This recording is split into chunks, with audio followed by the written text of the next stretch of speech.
ভবিষ্যৎ বাংলাদেশ গড়ার প্রত্যয় সবার আগে বাংলাদেশ, এই স্লোগানকে সামনে রেখে রাজশাহীর পুঠিয়া উপজেলার বিড়ালদহে এক পথসভা অনুষ্ঠিত হয়েছে। রাজশাহী প্রতিনিধি শিহাব আলম সম্রাট জানান, পথসভায় নেতৃত্ব দেন রাজশাহী ৫ আসনের ধানের শীষের মনোনয়ন প্রত্যাশী ইসফাহ খায়রুল হক শিমুল। অনুষ্ঠানে প্রধান অতিথি ছিলেন বিএনপির চেয়ারপারসনের উপদেষ্টা ও বীর মুক্তিযোদ্ধা আব্দুস সালাম।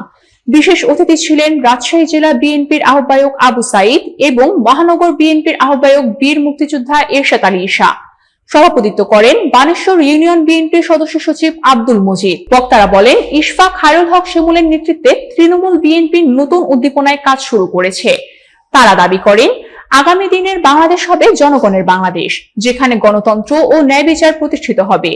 এ সময় উপস্থিত ছিলেন স্থানীয় বিএনপি, যুবদল ও সহযোগী অঙ্গ সংগঠনের শতাধিক নেতাকর্মী। সভা শেষে তারা সাধারণ মানুষের সঙ্গে কুশল বিনিময় করেন এবং দলীয় বার্তা তুলে ধরেন। শেখ হাসিনা একটা রাষ্ট্র মনে করে যে টেবিলটা দাঁড়ায় আছে, তার নিচে পায়া আছে। এই পায়াগুলো যদি নরম হয়, একটা ধাক্কা দিলে টেবিলটা পড়ে যাবে না? বাংলাদেশের অবস্থাটা কিন্তু শেখ হাসিনা এরকম করে গেছে। এরা দেশ যে দাঁড়ায় থাকে যে পায়গুলোর উপরে, সেগুলো সব ধ্বংস করে দিচ্ছে। সেই কারণে আমরা যদি দেশটাকে আবার সেভাবে করতে না পারি, তাহলে যে কোনো সময় আবার ওই রকম একটা বিপর্যয় আসতে পারে। আমরা কি চাই ওদের বিপর্যয় আসুন? আমরা চাই না। আমরা এই কারণে চাই না, কারণ আমরা হলো মালিক। এই দেশের মালিক আপনারা।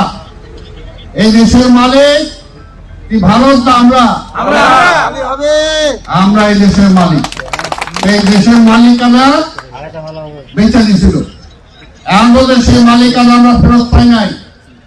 কাজে মালিকানা ফেরত পাইতে হইলে আগামী নির্বাচনে আপনি যে দেশের মালিক, এটা প্রমাণ হলো নির্বাচনের সময় এই দেশটা কে পরিচালনা করবে, আপনি ভোটটা দিয়ে সেটা নির্ধারণ করবেন।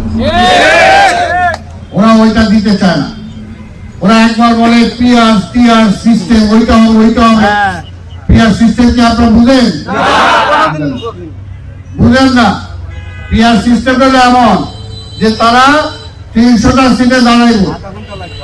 ৩০০টা সিটে দাঁড়ায় কোথাও ৫টা ভোট পাইলো, কোথাও ৫০০ পাইলো, কোথাও ৫০০০ পাইলো। বাংলাদেশ সব মিলে ভোটে যদি তারা একটা এমপি পায়, সেটা পার্লামেন্টে যাবে।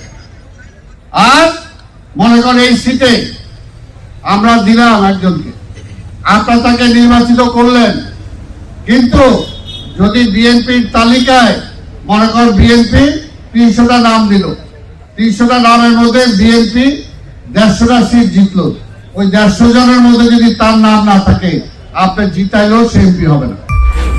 আমরা পিআর চাই না।